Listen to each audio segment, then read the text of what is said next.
Hi, I'm really excited today about today's topic, as you can probably guess from this intro.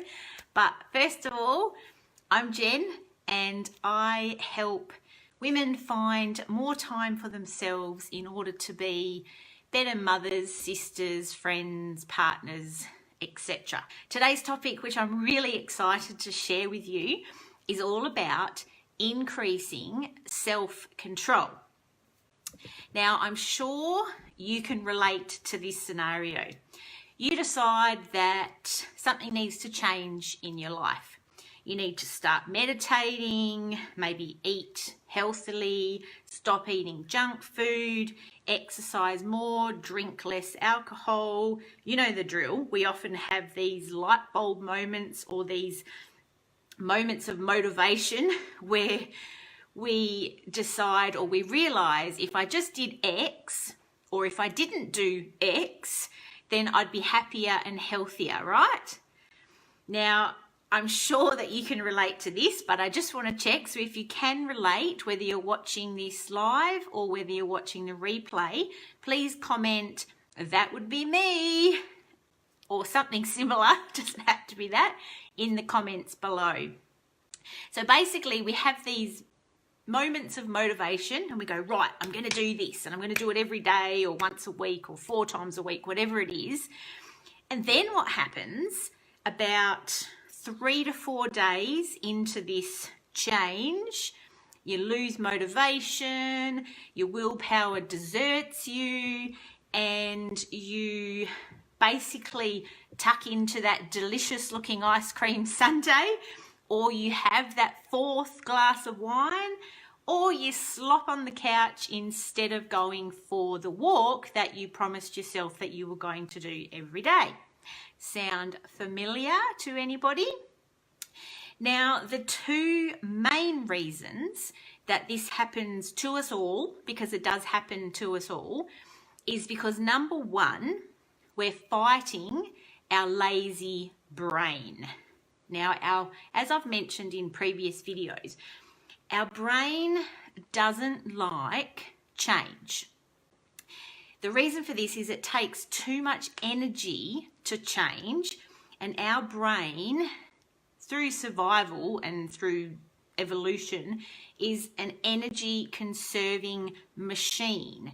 So I'm not going to go into the brain science behind that today, but just know that your brain will do anything it can to save energy.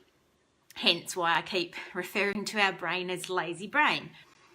Now, your brain will do anything, including telling you that it's okay to have that ice cream sundae. After all, you've earned it. That might be what your lazy brain is saying to you.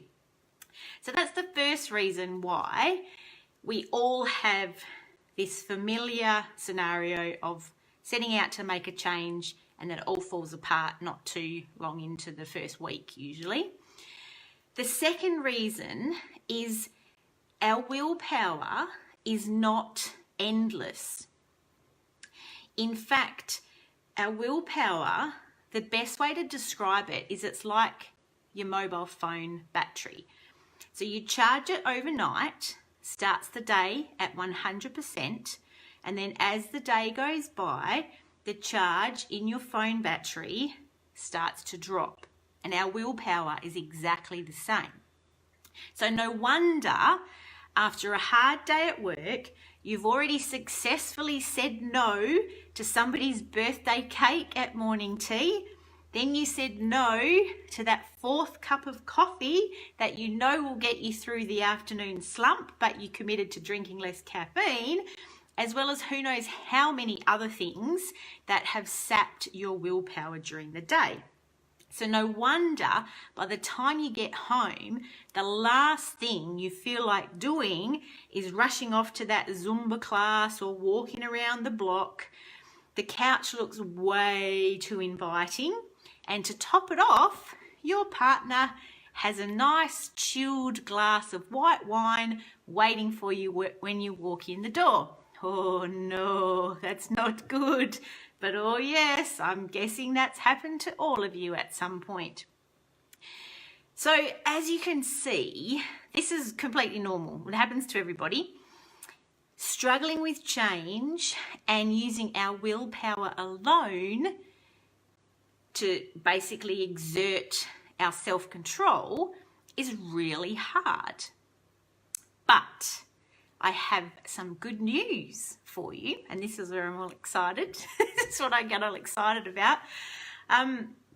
Researchers have discovered that there is a really simple way to delay gratification and focus on long-term gains that our future self will thank us for.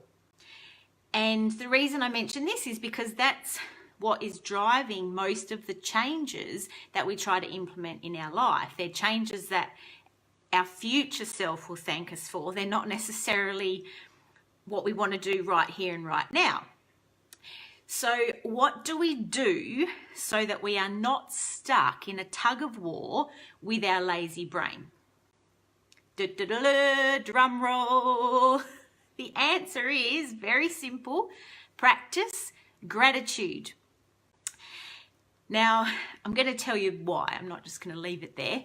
Research has shown that people who are 33% more grateful actually doubled their self-control. So that's pretty exciting, because imagine what you could do and what you could achieve in life if you had double the self-control that you had now. So basically what that research showed is that the people who were in a state of feeling grateful were more able to exert self-control, they were more able to delay gratification and do what is necessary in the here and now so that their future self would thank them, or their future self would be better off.